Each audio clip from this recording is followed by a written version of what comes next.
अस्सलाम वालेकुम students, welcome to शिफास academy. तो आप लोगों ने मुझसे पूछा था कि एसआईयूटी जो बीएसएमटी के ओरिएंटेशन है, ठीक है, उस दिन की कुछ क्यूरीज थी आप लोगों ने जो मुझे कमेंट बॉक्स में पूछी थी। ठीक है, तो ये वो क्यूरीज थी कि ओरिएंटेशन डे जो है उसमें कैजुअल जाना है या यूनिफॉर्म में जाना है। बीएसएमटी बीएसएन जो है उनके बुक्स कौन सी होंगी, उनका यूनिफॉर्म कौन सा होगा, सब्जेक्ट्स कौन से होंगे, और रोटेशन के बारे में भी आप लोगों को मैं थोड़ा बता दूंगी, और लोगो। ठीक है, तो इसको आज हम डिस्कस करेंगे। तो फर्स्ट में आप लोगों ने मुझसे पूछा था कि ओरिएंटेशन डे में जो है वो यूनिफॉर्म में जाना है या कैजुअली जाना है। तो आप जो है स्टार्टिंग के डेज में जो है जिस तरह से ओरिएंटेशन फर्स्ट डे होता है, तो उसमें आप लोग अपने सिविल में जा सकते हैं, कैजुअल यूनिफॉर्म कैजुअल ड्रेस में जा सकते हैं। ठीक है, और फिर वो आप लोगों को कुछ दिन का टाइम देंगे, उस टाइम पीरियड में आप लोगों को जो है वो यूनिफॉर्म बनवा लेना है या फिर ख़रीद लेना है। ठीक है, अब यूनिफॉर्म क्या है? यूनिफॉर्म जो गर्ल्स का है वो है ग्रे शर्ट और उसके साथ वाइट शलवार। ठीक है, और किसी भी कलर का वो स्टॉलर यूज़ कर सकती हैं। ठीक है, किसी भी कलर का दुपट्टा यूज़ कर सकती हैं।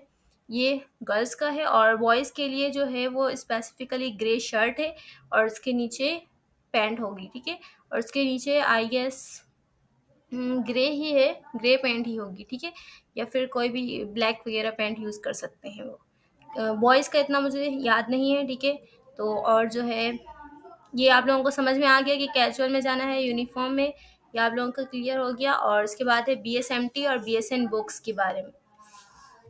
तो बीएसएन और बीएसएमटी की जो बुक्स हैं वो आप लोगों को कहाँ से ख़रीदनी है, उनके सब्जेक्ट्स कौन से होंगे, तो ये सब आप लोग जो है इसके बारे में फ़िक्र ना करें कि जो है बुक्स जो होती हैं वो आप लोग सीनियर से भी ख़रीद सकते हैं।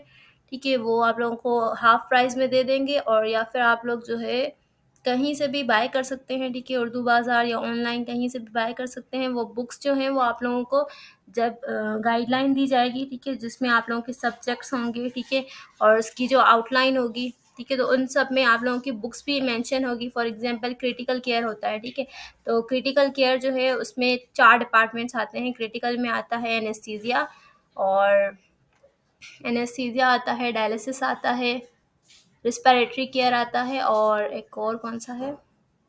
एक और जो है मुझे याद नहीं आ रहा। ठीक है, तो ये 4 जो हैं ये क्रिटिकल केयर के होते हैं। और 4 जो होते हैं वो जो हैं वो जिसमें सीएलएस होता है, ओटी होता है, एनएमआर होता है और रेडियोलॉजी होता है। ठीक है, ये 4-4 करके ये 3 जो है 2 ग्रुप्स में डिवाइड होंगे। ठीक है, आप लोग और आप सबके जितने भी डिपार्टमेंट्स हैं बीएसएमटी वालों के, उन सब की बुक्स जो हैं वो सेम होगी। ठीक है, 5th ईयर्स जब तक आप लोग 5th सेमेस्टर में नहीं पहुंच जाते उस वक्त तक आप लोगों की सबकी जो है बुक्स सेम होगी। ठीक है, लेकिन और बीएसएन वालों की बुक्स ऑब्वियस, बीएसएन जो है एक ग्रुप होगा। ठीक है, उनका 6th फ्लोर पर होता है उनका डिपार्ट। ठीक है, और बीएसएमटी वालों का 5th फ्लोर पर होता है जो जेड स्कूल है। ठीक है, तो उनकी बीएसएन वालों की भी जो है बुक्स तकरीबन सेम होती है, सिर्फ क्रिटिकल केयर और एसेंशियल्स वगैरह को हटा देते हैं। ठीक है, जिस तरह से एनाटॉमी फिजियोलॉजी वो फर्स्ट ईयर तक तो सेम ही रहती है। ठीक है, तो बुक्स का भी आप लोगों को मैंने क्लियर कर दिया है। अब जो है सब्जेक्ट्स जो हैं तो आप लोगों को, ठीक है, बीएसएमटी वालों के जो है अलग अलग नहीं होंगे। ऐसा नहीं है कि रेडियोलॉजी की बुक्स अलग हों, ठीक है, एनएमआर की अलग हों, इस तरह से नहीं है। सबकी बुक्स जो है वो 5th सेमेस्टर तक सेम ही रहेगी। 5th सेमेस्टर तक सबकी जो बुक्स है वो सेम रहेगी। उसके बाद जो है 5th सेमेस्टर के बाद सारे जो डिपार्ट्स होंगे वो क्या हो जाएंगे, सेपरेट हो जाएंगे। जिस तरह से एनेस्थीसिया वाले जो है वो सेपरेट हो जाएंगे, तो उनकी बुक्स, उनके सब्जेक्ट्स भी चेंज हो जाएंगे। ठीक है, एनएमआर के अलग हो जाएंगे, रिस्पिरेटरी केयर के अलग हो जाएंगे। ठीक है, इस तरह के 5th सेमेस्टर तक सबके सब्जेक्ट्स भी सेम होंगे, और ये जितने भी ग्रुप्स हैं वो सब पढ़ेंगे भी एक साथ ही, उनकी क्लासेस भी एक साथ ही होंगी। ठीक है, ये अलग अलग नहीं होंगे, ये सब सेम ही होंगे। और जो है उनके बाद में जो जैसे ही वो 5th सेमेस्टर में पहुंचते हैं फिर वो अपने अपने डिपार्ट्स में जो है वो तकसीम हो जाते हैं, वो डिवाइड हो जाते हैं। ठीक है, फिर उन सब के जो कोऑर्डिनेटर्स होते हैं वो उनको डील करते हैं, सब्जेक्ट्स जो हैं। ठीक है, और जो बुक्स जो है ना, बुक्स मैंने आप लोगों को बता दिया, आप लोग सीनियर्स भी ले सकते हैं और आप लोग खुद भी बाय कर सकते हैं। और इसके अलावा बुक्स के बारे में, हाँ, और जो है ना ये ज़्यादातर आप लोगों को बुक्स जो हैं वो कुछ पढ़ते भी हैं। ठीक है, ज़्यादातर जिनको ऑफर जो है ये जो मोस्टली जो है वो आप लोगों को स्लाइड प्रोवाइड कर देते हैं। ठीक है, जिस तरह से फॉर एग्जांपल स्लाइड्स क्या होती हैं, जिस तरह से मैं अभी ये वीडियो बना रही हूँ तो ये स्लाइड की शक्ल में बना रही हूँ। ठीक है, तो ये स्लाइड जो है इस तरह से आप लोगों को दे देते हैं, और उस स्लाइड्स को आप लोग जो है उस स्लाइड के टॉपिक को आप लोगों को बुक से पढ़ना होता है, ठीक है?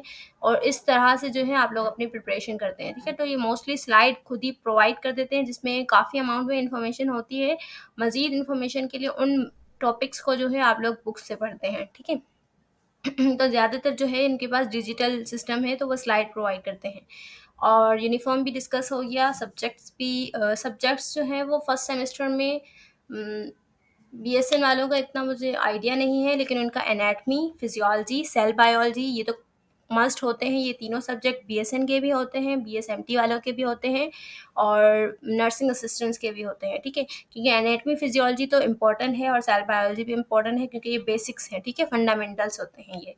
और जो है इसके साथ जो है वो बीएसएन का क्रिटिकल केयर मेरे ख़्याल से नहीं होता, क्योंकि क्रिटिकल केयर जो है वो सिर्फ़ एनेस्थीसिया और रिस्पिरेटरी केयर वालों को पढ़ाते हैं, क्योंकि उनका जो है वो उनकी स्पेशलाइज़ेशन एनेस्थीसिया में प्लस क्रिटिकल केयर होती है, ठीक है? इसलिए।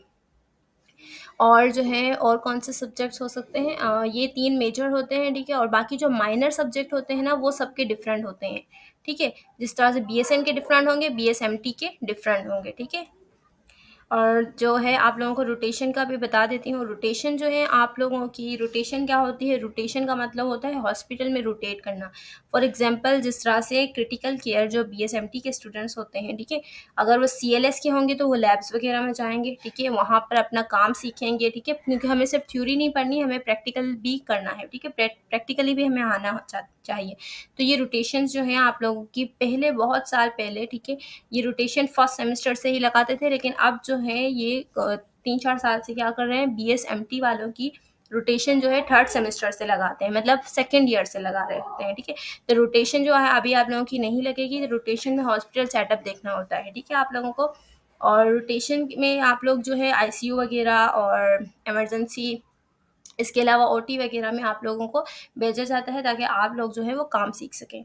और जब बीएसएन वाले जो होते हैं, जो नर्सिंग वाले, वो अपना नर्सिंग का इस तरह से काम सीखते हैं, तो उनकी भी आप लोग रोटेशन एज़ कह सकते हैं, ठीक है?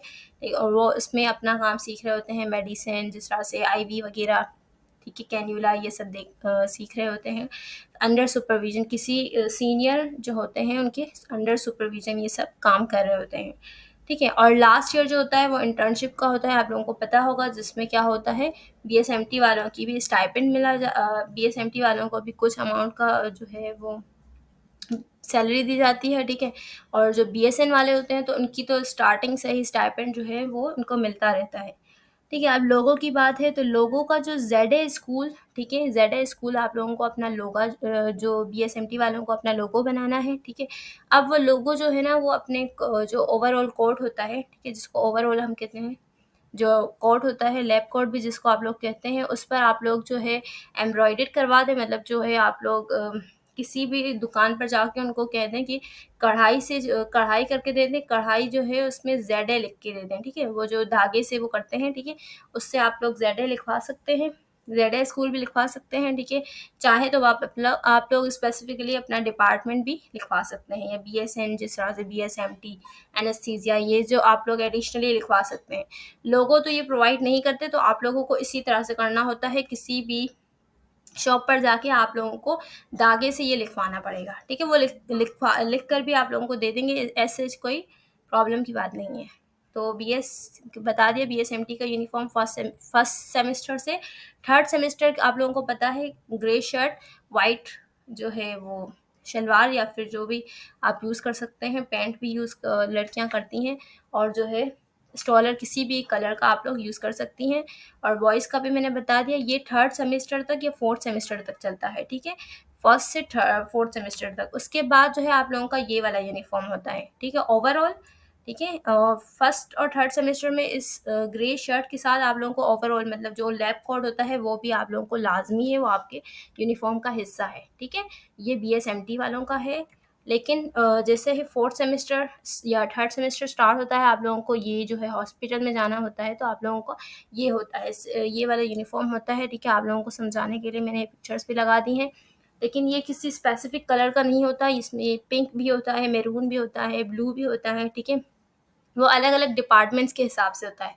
सपोज़ रिस्पिरेटरी केयर के जो होते हैं, ठीक है? उनका मैरून या पिंक कलर का आता है, ठीक है? एनेस्थीसिया वालों का ग्रीन कलर का होता है, जो ओटी वालों का अक्सर आप लोगों ने देखा होगा, ठीक है। जो ग्रीन कलर का जो ओटी का नहीं लग रहा होता है, वो होता है एनेस्थीसिया वालों का। इस तरह से ये आप लोगों का यूनिफ़ॉर्म है। इसके ऊपर आप लोगों को ओवरऑल या लैब कोट जो आप लोग कहते हैं, वो आप लोगों को पहनना लाज़िम है, ठीक है। ये बीएसएमटी का हो गया। अब जो है बीएसएन, क्या हो गया? बीएसएन वालों का जो यूनिफ़ॉर्म है वो है, बीएसएन वालों का यूनिफ़ॉर्म में मैंने रखा है, मगर ये जो है स्लाइड खुल नहीं रही, लेकिन मैं आप लोगों को ऐसे ही वर्बली बता देती हूँ। बीएसएन की जो सिर्फ गर्ल्स होती हैं बीएसएन में, तो उनका जो है वो एक शलवार कमीज़ और उसके ऊपर जो है वो शॉर्ट सी कोट नुमा होता है, ठीक है। वो शॉर्ट होता है, शॉर्ट कोट होता है, ठीक है। वो होता है और उसके साथ वाइट कलर का दुपट्टा। ये पूरा कंप्लीट यूनिफ़ॉर्म वाइट होता है, इसमें और कोई कलर नहीं होता है, ठीक है। ये बीएसएन का होता है। इस तरह से जो नर्सिंग असिस्टेंट्स वाले होते हैं, उनका भी यही यूनिफ़ॉर्म होता है। अब ये तो गर्ल्स का हो गया, और बॉयज़ का क्या होता है? बॉयज़ की वाइट पैंट और वाइट शर्ट होता है, और उसके ऊपर वो जो शर्ट के ऊपर जो जेब होती है, उस पर वो अपना लिखवा सकते हैं, जो भी उनका बीएसएन स्टूडेंट या कुछ भी लिखवा सकते हैं, या ठीक है, या एसआईयूटी लिखवा सकते हैं, ठीक है। वो उनका लोगों का मुझे इतना अंदाज़ा नहीं है, ठीक है।